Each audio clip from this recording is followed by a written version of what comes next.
What's going on, everybody? I hope message finds everybody well. Welcome back to the Built for Pressure podcast with me, Will Foden. And today, what I thought would be really helpful for those that listen to this is understanding how to review Q1 effectively, not only from a professional basis, but on a personal basis as an athlete. And actually, how are you actually measuring and managing those metrics? Because I think that's massively important, especially in 2025 where information is rife. There's too many people telling you exactly what I want to do. Instead of me just giving you, here is the framework, take it and run off of it, I'm going to actually use it, show you what I've done with it, the questions that I used, some of the answers that I gave, and actually try and give you the keys to the car back when it comes down to your performance. Because there's two camps.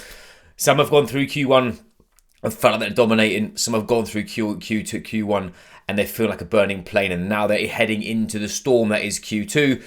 And it can be quite overwhelming. When it comes down to it, from a personal basis, is there's a feeling of success, which is, are you winning? If you're bootstrapping a business, you're going to be you're going to be stood in the rain, enjoying yourself for a long period of time until you get out of that storm. Vice versa, if you're flying high at the top of the tree, but you're frightened and scared that you're going to get knocked off of it, hopefully this is going to give you a bit of context around how I've done it, how Built for Pressure has been sort of morphed and utilized within my process, and also how I've done it as a dad. So here we go. My first bit of Q1 review has been my biggest highlight to date, and that is a broad term when it comes down to my physical, my personal, and my professional. And here are a few. Probably the biggest standout for me has been two things. One, adventures with my family. I've been to the Lake District. I've been to my parents' house, Rachel's parents' house. I've had my son's first birthday. We've been to visit friends and family. That's been a huge piece of the puzzle for me. Not only seeing his development, but actually trying to and being effectively present. I know high achieving individuals struggle with this. They struggle to be in the room when things are going on, and something that I've actually worked on over the last year is being able to turn down the switch of business and actually be present and be a human in that respect. Because another thing that I found that was one of my biggest highlights was actually going on a date night with my missus. I know parents, what they do is when they have a kid, everything is about their child. Everything is about the family. Everything is about just progress, school, whatever. Then going to work. If you're a dad, you'll be able to stand in my shoes as you know exactly what it's like. When you finish work, what you do, you turn on your dad hat. Your dad hat, you then go be an athlete, you train, you come back in, you got to be a dad again. You haven't got time for yourself. And as I know mums out there are very similar. Before I get some mum shouting at me saying, you know, you're not doing booby feeding in the evening, even though I've got a great pair of chebs. No, I'm joking. But Rach has been amazing. We've worked really well as a team. But sometimes what you need to do is take a step away from everything. And we were lucky enough to have my mum come up, and she had granny time when it was just me and Rach going out for dinner. And something that I've really we've said we're going to build into Q2 is actually having date nights at least once or twice over those quarters to make sure that we stay on top of that. Other things that I've enjoyed that I felt like we smashed the immersion in Dubai. Something that I've dreamt about doing for ever since I left Singapore was running an international event somewhere that I hadn't been before, and again we did that, and I felt like we absolutely did ourselves justice, and also with some wicked connections, people that we already work with, and some cool things to come on that side of things. And actually personally I've navigated a bit of a rough patch, but from a personal standpoint, February was extremely turbulent. I got sick, my wife got sick, my kid got sick, but business was feeling like I was pulling myself through treacle the whole time. No one's fault, just sometimes that's what happens when you're trying to grow. And actually, my health has been negatively impacted, so I actually never navigated that. So that probably leads on to the next question I asked myself: is what have been those challenges? And actually, from a business standpoint, is making sure that we land the plane when it comes down to who we work with, how we work with them, and trying to be as forefront as possible of how we can actually elevate business owners, business leaders, health, wellness, and performance, whilst they can create more impact, revenue, and freedom. That there needs to be has been something that I've been very much a case working on to make sure that's at the forefront of the mind when you think of Built for Pressure. So if it's not, and you have any tips or you feel like there's things that I've been missing, please reach out. I'd love some feedback. Other things that I've challenged, I mentioned I've been ill. Actually having some not hard conversations, but tough conversations with myself. I think that's been a big piece of the puzzle. If you're driven like me, sometimes you need to have a check-in. You need to make sure that your ego's not running wild, and that actually the thing that you're trying to achieve is actually a thing that you're trying to achieve for the right reason. I think a lot of people, what they do is they get stuck in the plethora of what they think more is, where actually more isn't always better. I actually wrote down last year at the end of, if you're not doing this, you should be doing it. If you struggle with doing this, by the way, for your reflection on a weekly basis, DM me the word action review or review, and I'll send you a free training, no questions asked. I wrote down a 2024 review, and in there it basically said that speed kills, but also speed causes crashes. Knowing you're in the right direction and shifting gears at the right time is the key to peak performance. For me, that's the same in business. My first year, I ran as hard as I can and as fast as I can. And I got to a certain point and I fell over. I then had to reload, go again, climb the mountain again, with relation to not just revenue, but also from people inside the business. Fell over again. That's the name of the game when it comes down to it. It's how you respond to that is the key piece of that puzzle. And then for me, what I actually learned about myself personally was actually that my health is imperative for me to perform. I sell health and performance. I coach health and performance. I consult in health and performance. I speak in health and performance. But until you have actually been injured, you're sore, you're hurt, you're struggling with being sick, you then recognize that actually your health is not a given and that it is an active process. Now, I would like to say that my standards are very high when it comes down to my backroom. We call it high impact behavior. My nutrition's on point, highly nutritious food. I stay hydrated. I don't over-caffeinate. Well, within reason, I caffeinate, but I don't overdo it. My sleep's not impacted. I do my best to be mindful and all that kind of stuff. But actually getting physically sick so I couldn't get out of bed and having those that we've mentioned, I've got osseous, well, they think they've got osseous pubis. I might have to go, I'm going for an MRI scan. And also, just having a sore back, which has been the most boring thing ever because the harder I train, the better it feels, which is weird. But my point, that has been a huge reflective moment for me is I need to make sure that I keep paying myself, keep paying the man properly. It's easy to fall off that. And I think a lot of people that I work with, they have fallen off that. They forget the identity of being an athlete. But that athletic transition now for me is not around just super feats of human performance, i.e., chasing a 300 kilo deadlift. I've pulled 260. I've pulled 265 for a double on a hex bar with no straps, no belt, absolutely looking like a croissant, but I'll smash it. Point being, that's all well and good. That's not going to keep me in the game long term. BJJ, running, being happy, getting out in the mountains with my dog, those are the new pieces of the puzzle for me. And the recognition that business is an integrated process.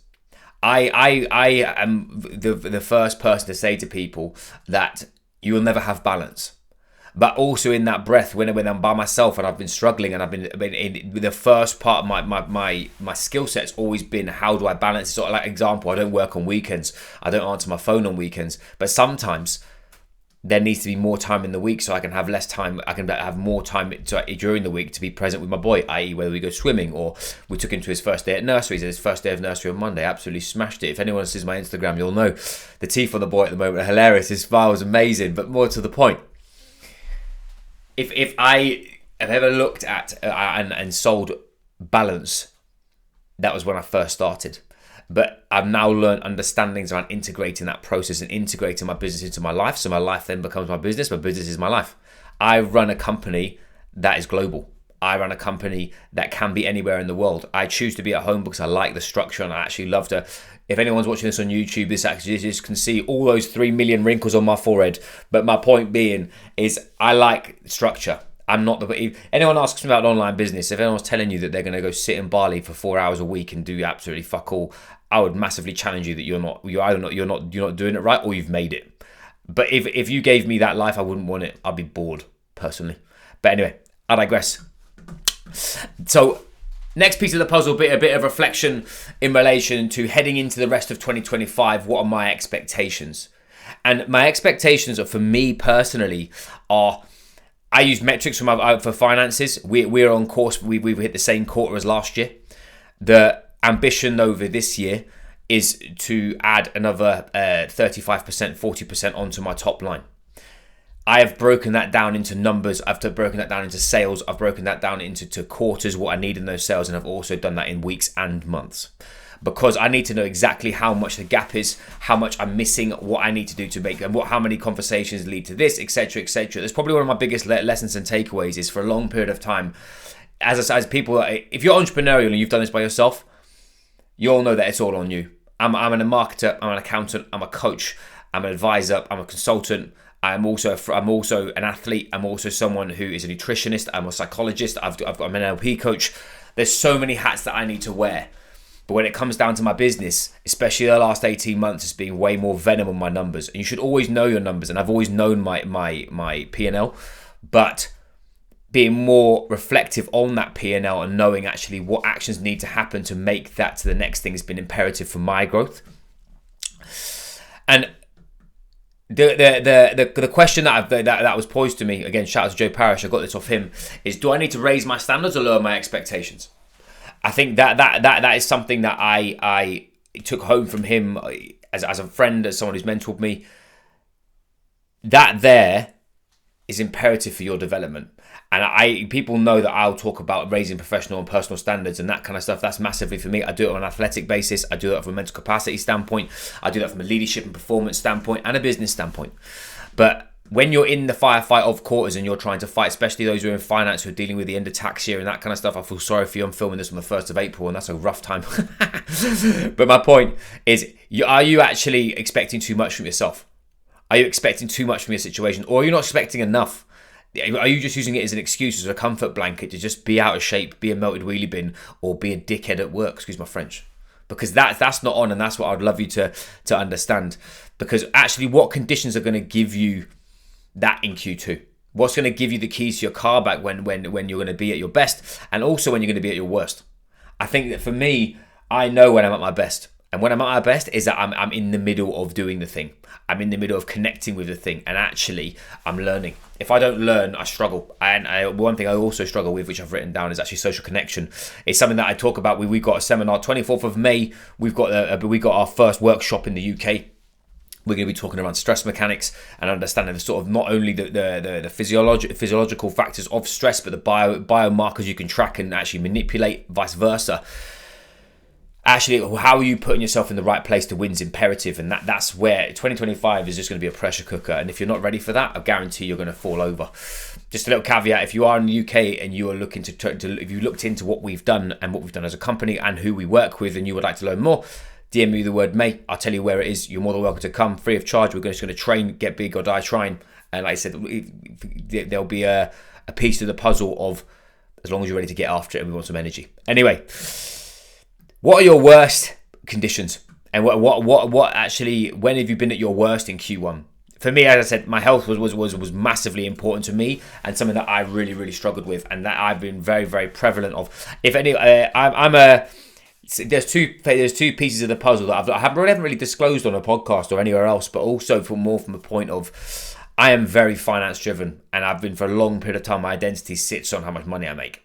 Because that stems from having a lack of money when I was in my previous relationship and losing absolutely everything. Money brings safety to me, but also brings development. It's not about buying Lamborghinis and shit. It's more around who I am when I start making that level of cash. But there's also a bit of me forgetting the human underneath that performance sometimes. It's funny, this is what I coach to other people, but I'm my own worst enemy, hence why I've got coaches in my corner. I've got Mr. Dan Reeve keeping me honest with some fucking 4-second eccentrics at the moment. That is teaching me a lesson. My point, if you're wired like me, you're not going to protect yourself at all times because you're wanting to fight to the end where there is no end. So maybe having somebody in your corner that can give you an objective feedback loop is probably going to give you the opportunity to then be better, do more and be more without sacrificing yourself in the process. Next question. What's actually giving you fulfillment currently? In Q1, what actually gave you fulfillment? And like I said, do you know what I absolutely loved in Q1 for me personally was I went to the Lake District with some very, very, very close friends of mine. And took the kids up Helvellyn, obviously with some terrible conditions, not meaning to take them up as Riders Pass, but we did. Anyway, I absolutely loved that. I've always talked about doing mountaineering. I've always been an outdoor boy. I've always been the kind of person who wants to go out and adventure and get dirty and just fucking be in the middle of the wilderness. And actually that gave me the nudge to go, do you know what, I might actually pursue it and then become and get my mountaineering level 1 and be mountain qualified. I live next to the mountain, so it's probably beneficial, but more to the point, just something that is not to do just with business or just with high performance in that respect. Yes, mountaineering is a high performance sport, but it's very, very different. And another piece that is I think one of the biggest lessons in Q1 that I've learned personally too, that's given me fulfillment, is actually when me and Rach can go for a walk. The world's not that bad when you get to have a conversation with the person that you love. That sounds a bit wishy-washy, doesn't it? But more, life's not what you're thinking how bad it is until you have an objective feedback loop that's looking after you. And when I go out with Rach and we talk shop, everything just feels a lot easier. So that's massively imperative to me. Another piece next piece that we talked about is where did you fall short? For me, my health was a gateway for it, and also, as I mentioned, I measured my Q1. My Q1 was very, very similar to Q1 last year, but I missed the number I was looking for to beat it by about 400 quid. Raging, part of the game. I'm not taking that personally. Adapt and move. That's the name of this name of that game. And then what we taking action on. Something that I said that last year was that I want this podcast to hit 52 episodes minimum. Tomorrow, I drive down to Surrey with Will Simpson from Real Meal. Those that have followed my Instagram and my Ultra, the brother absolutely fueled me. Ex-Donny boy, professional, army. He's he is in the army. He is a dad. He's an entrepreneur. Wicked story. So stay tuned in a couple of weeks' time. That'll be coming out. I'm looking forward to. Got some cool YouTube footage as well. We're going yomping. He's slamming a 30-kilo backpack and racing me around the mountain. So I'll show you that one. But that's something that I've committed to, and I'm making sure that I keep taking action on, and also starting new conversations. The name of this podcast and my company is to help people that feel like they're alone.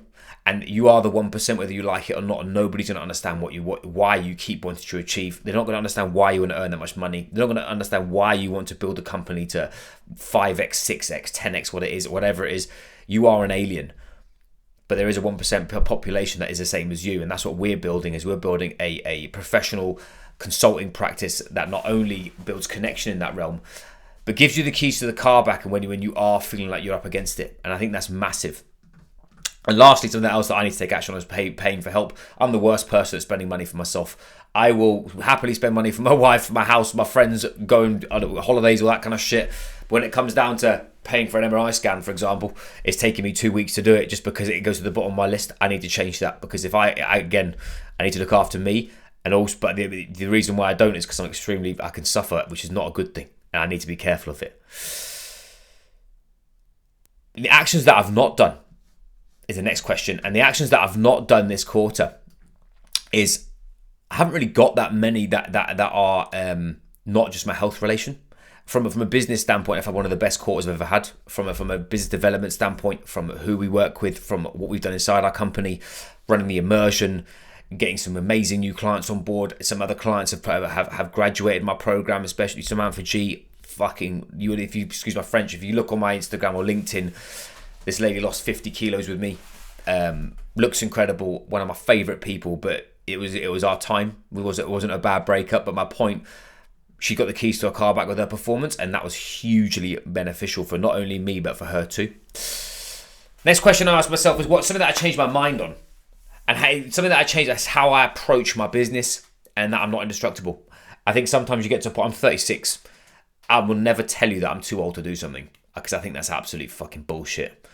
I think there's a way of you navigating at a time in your life, and right now, my piece of the puzzle is, like I said, the ultra marathon has beaten me to a pulp from an osteitis pubis standpoint.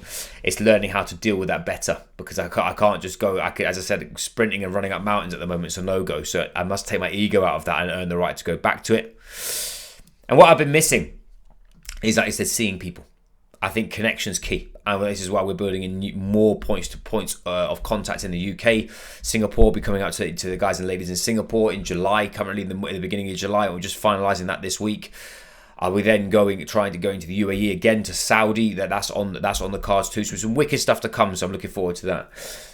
Last bit is, what does Q2 success look like to you? For me, I want to add another 25% onto my Q1 revenue.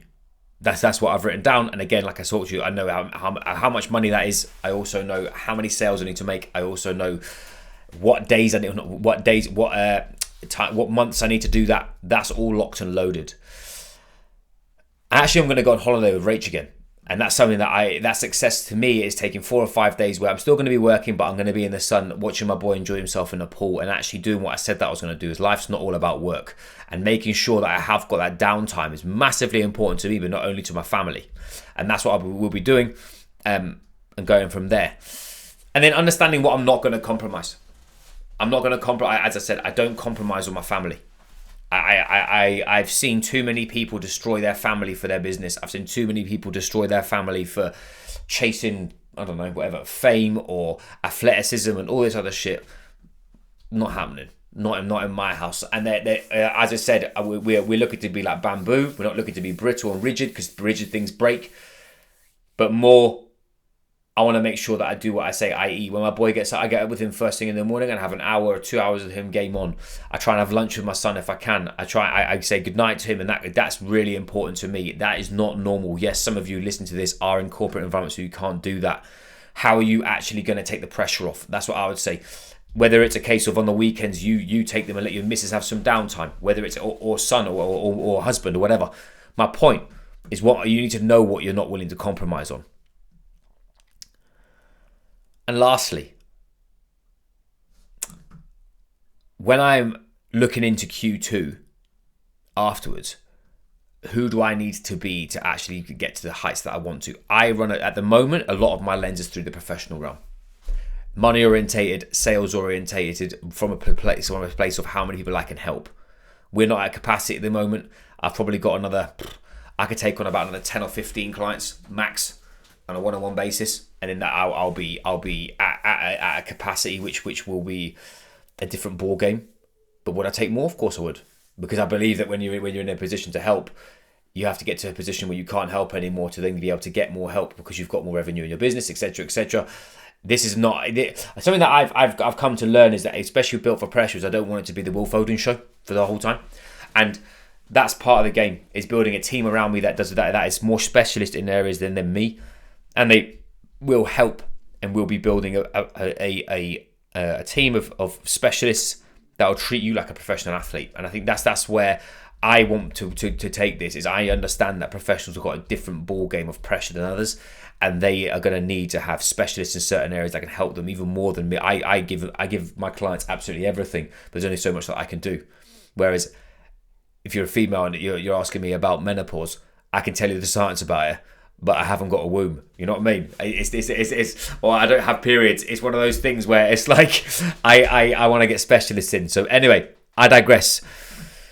I hope that's helpful. I hope that paints a picture of how I've taken on to my Q1 and what I'm going to be attacking in Q2. If you are struggling with your review, if you're struggling with actually where to take your performance currently, if you're unsure, a big currency that you'll see across my social media platforms is actually being able to audit your energy and know where you're placing it and is it actually serving you. If you're currently feeling like you fucking run over and you haven't got the bandwidth to even make a decision right now, and you want to audit your performance to know where you're going to be going next, DM me the word energy on my media platform. So Will Foden on LinkedIn, Will Foden on Instagram, or you can on YouTube as well, where you find this. Energy, no questions asked. I'll send you a training that I've got that will actually give you the keys to your car bike of how to actually cultivate and utilize energy in a more productive manner, and to set yourself up so that you are not going to be spinning your wheels heading into Q2. So anyway, I digress. I hope we're well. I hope we're good. If you're not getting after it, get after it. If you are getting after it, salute you. Vice versa, if you know somebody who would benefit from this podcast, would maybe need some help with it, or just please send it to a friend. The more people that we get involved with this, the better. I'd love to get to know you. And like I said, if you have any questions, do please let me know.